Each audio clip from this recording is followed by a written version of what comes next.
Hello, everybody. I hope you're having a great day. I'm sitting here in the parking lot of Walmart in Lenoir, North Carolina. I had just a few minutes to spare, and so I thought I'd just tell you about something a little funny. I happened to be thinking about old Boudreaux and Tib. Boudreaux and Tib was having a very, very hard time. Boudreaux and Tib was really down on their luck, and they needed to find them a job so bad. And they had looked and looked and looked everywhere. But no matter how hard they looked, it just seemed like that Boudreaux and Tib could not find a job nowhere. But finally, somebody told them about a job at a sawmill. Boudreaux and Tib had never seen a sawmill in their life, much less worked at a sawmill, but they were so desperate, they decided that they would go to work at the sawmill. And so, when they showed up that very first day for work, Boudreaux looked at his best friend Tib and he said, "Now, Tib," he said, "you be careful. Be very, very careful, son, because this sawmill is a very, very dangerous place. And accidents happen all the time." Tib looked at Boudreaux and he said, "Oh, Boudreaux, son," he said, "I will be careful. I certainly do not want an accident to happen because of me." So Boudreaux was going to go work in one direction and Tib was going to go work in the other direction. Before they went their way, Boudreaux said, Tib said, "You see that big oak tree out there?" Said, "At 12 o'clock, the lunch whistle's going to blow."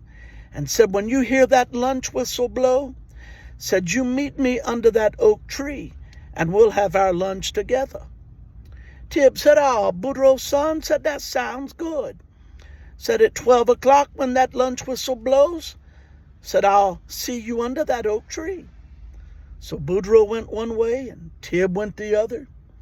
And it seemed like hardly no time at all passed. And all of a sudden Tib heard that lunch whistle blowing. So he turned around and he picked up his lunch pail and away he went. He found that oak tree. He looked all around and could not see Boudreaux nowhere. He waited and he waited. He thought, what in this world done happened to Boudreaux? Where is he at? So he decided he would go look for him. And so he went in the direction of where Boudreaux was supposed to be working. And lo and behold, he found Boudreaux. Boudreaux was down on his hands and knees, and he was digging in the sawdust. Tib stood there looking at him. He said, Boudreaux, son, said, "What in this world are you doing?"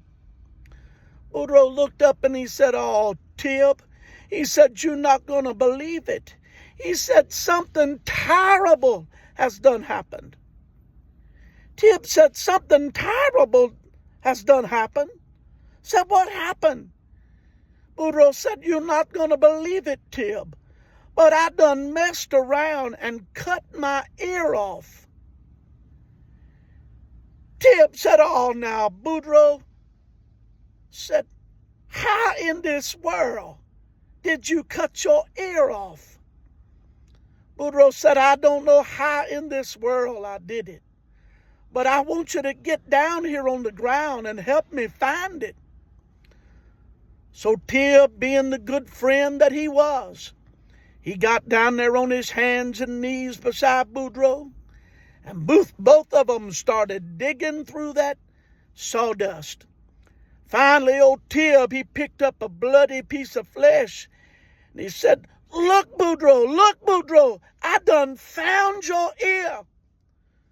Boudreaux turned around and he looked at that bloody piece of flesh in Tib's hand, and he said, Tib, he said, "that's not my ear." Tib said, "What do you mean, Boudreaux? It's not your ear. He said, "Oh, Tib," he said, "my ear had a pencil behind it."